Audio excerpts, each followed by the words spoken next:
Olá, meus amores, como é que estão todos vocês? Espero que estejam todos muito bem. Gente, hoje nós vamos fazer uma lareira, gente.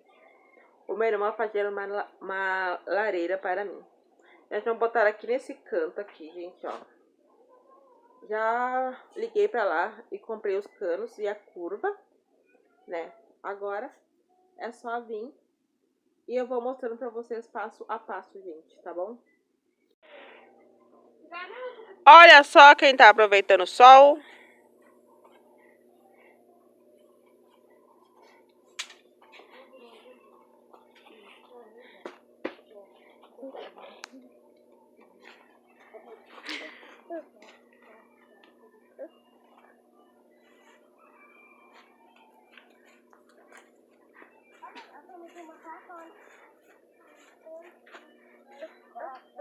Vem, filho, vamos lá pegar laranja com as manas. As gurias vão tentar pegar laranja ali, gente. Olha a minha faca. Olha. Pessoal, conseguimos arrancar essas aqui. Tinha bem pouquinho já no pé.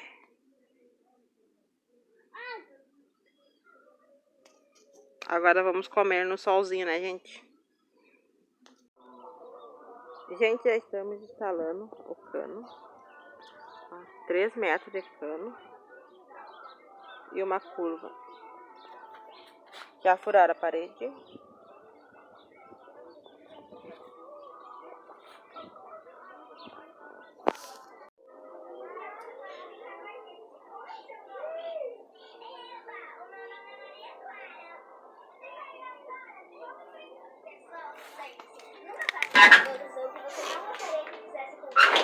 Galera, deu certo a nossa lareira improvisada, olha.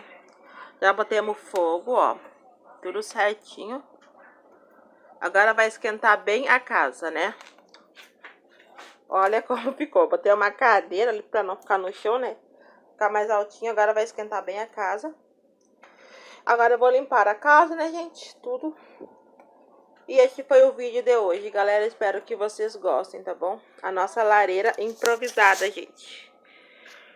Agora vai ficar bem quente a casa. Graças a Deus e graças ao meu irmão, né? Que fez para mim.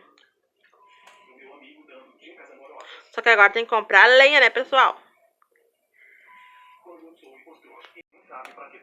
Então tá, galera. Esse foi o vídeo de hoje. Espero que vocês gostem. E não se esqueça de deixar bastante like aí, compartilhar e curtir o meu vídeo aí. Para me dar aquela força, pessoal. Um beijo e um abraço no coração de cada um de vocês. Fui, galera!